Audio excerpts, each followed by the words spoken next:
on osteoporosis, are we missing it in our patients with type 2 diabetes mellitus? So we must first of all thank the organizers of IPDECON 2023 for giving me this opportunity. What is osteoporosis? Osteoporosis is a silent disease, and what happens? The bone becomes weaker. Either it is because of old age, which is primary osteoporosis, or it is secondary due to some medications or some drugs. And diabetes is the cause of secondary osteoporosis, and we only find out that patient is having osteoporosis when patient gets fracture. उससे पहले हमें पता नहीं रहता कि patient को osteoporosis है या नहीं है. So how would you don't know about osteoporosis? That there are fragility fractures, or one goes for bone mineral density test. And what is the under-recognition of this complication of diabetes? That once it was asked that whether to the patient that whether you believe that diabetes increases the risk of fracture, the answer is no in majority of cases. And when asked that whether you are informed by the physicians that diabetes increases the fracture risk or diabetes increases the risk of osteoporosis, again the answer was no in most of the cases. So both the patients as well as physicians are unaware of this complication of diabetes. It has been associated with the metabolic bone disease, osteoporosis and low impact fracture. Also associated with bone related events during falls in geriatric patients, and it aggravates and also is the cause of osteoporosis in diabetic patients. So diabetes per se is not only the cause but also the not only the aggravating factor but also the cause of osteoporosis. And there is a difference between type 1 and type 2 patients. Possibly the molecular mechanism is different in both the things.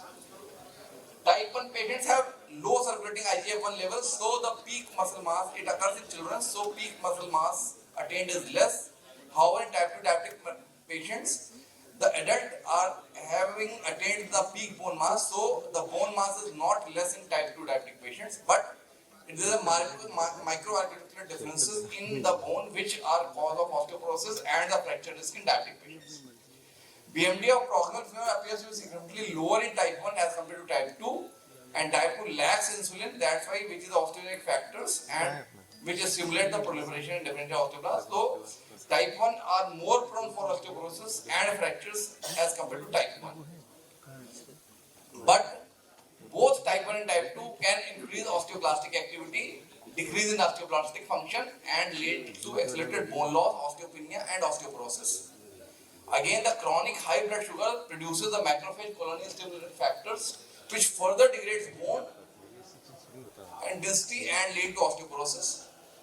Third thing, bone density is also reduced by the advanced liposylation end products, and some of the complications of diabetes including muscle weakness, visual issues, low blood sugar, neuropathy, all can lead to increase in the falls and resulting in fractures. So both lower muscle mass and history of fracture increase the risk of developing osteoporosis later in the life in diabetic patients.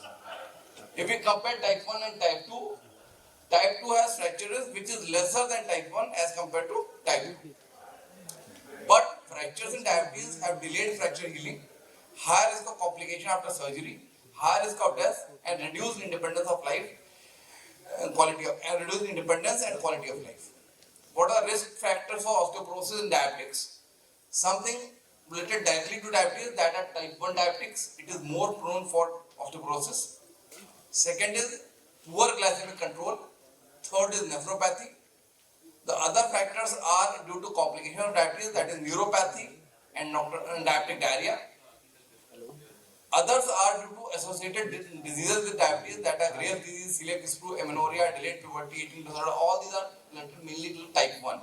And the other is because of the risk of falls, because of episodes of hypoglycemia, episodes of nocturia, poor vision due to retinopathy or cataract, poor balance due to neuropathy, foot ulcer, amputation, orthostatic hypotension, and impaired joint mobility due to severe arthropathy. So there is risk of fall which increases the risk of osteoporosis, as well as some factors which are directly related to diabetes. Fracture risk is because of osteoporotic bones, because of bone and non-bone factor. Bone factor is bone mass and bone quality. So bone mass, as I have already told, type 2 diabetic patients have increased bone mass as compared to type 1. But bone quality is poor in both the type 1 and type 2. The turnover, microartery architecture and material properties are all poor in diabetic patients, and the risk factor for fracture it can be specific to diabetes and it can be non-specific to diabetes as age, menopause, family history, fractures, was and medications.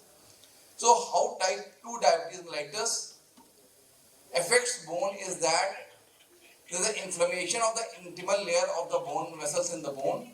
There is accelerated atherosclerosis, calcification leading to increased cortical porosity. Second thing is that there is reduced bone turnover, accumulation of advanced glycosylated end products leading to resistance in the osteoblast and decrease in the osteoblast, differentiation of the collagen synthesis, and that led to deterioration of the bone biomechanical properties.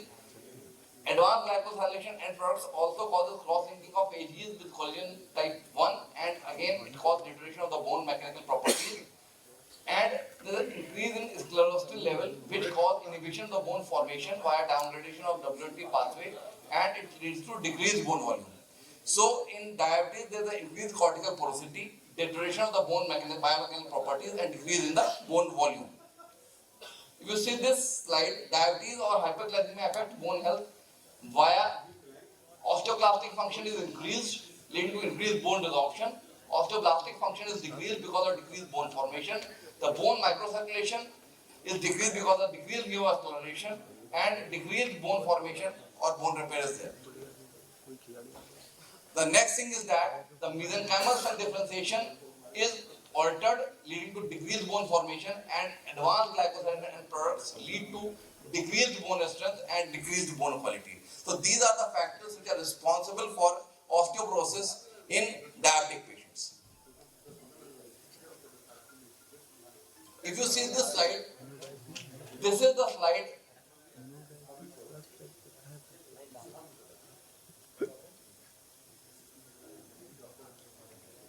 If you see this slide, this is the patient with no diabetes, no fracture. The architecture is okay. The cortical bone density is also okay. This patient is having diabetic with fracture, so there is an alteration of the bone architecture as well as some thinning of the cortex. In this, there is a diabetic patient only. You can see there is thinning of the cortex, porosity of the cortex, as well as deranged architecture. And this patient is diabetic with fracture, where the architecture of the bone is deranged, as well as there is a marked cortical porosity, which increases the risk of osteoporosis, which has the risk of osteoporosis and fractures in these patients. You can also see the bone mass and bone quality in both type 1 and type 2 diabetics are decreased. However, it is more in type 1 as compared to type 2. Coming to non-bone factors, these are the non-bone factors which are specific to diabetes. These are presence of diabetic complications, poor glycemic control, longer duration of diabetes, and severe hypoglycemic episodes. These are common for both the type of diabetes. However, diagnosis of diabetes before 20 years and presence of celiac disease, these are the factors which are specifically responsible for altered bone architecture or osteoporosis in type 1 patients. You can see this slide. The higher blood glucose levels causes low bone turnover, increase in the bone, advanced glycogen and products, and again these can lead to low bone turnover. These both the things lead to impaired bone material properties. With the increasing duration of diabetes and diabetic complications, there is an increased risk of fracture.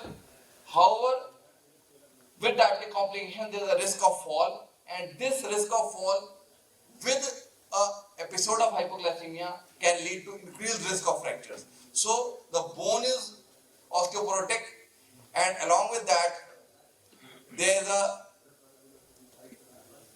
impaired bone architecture as well as complications of diabetes which can lead to bone disease in diabetic patients. Now coming to the drugs, there are some anti-diabetic drugs which make patients prone for osteoporosis. The safe drugs are metformin, DPP-4 inhibitors, and GLP-1 receptor agonists. Sulfonylurea, insulin, and canagliflozin, they have some risk of osteoporosis. However, the glitazone group have increased risk of osteoporosis. So if the patient is being prescribed with pioglitazone or the groups which are commonly used, sulfonylurea and insulin, they increases the risk of diabetes in these patients. So type 2 diabetes mellitus has low bone mass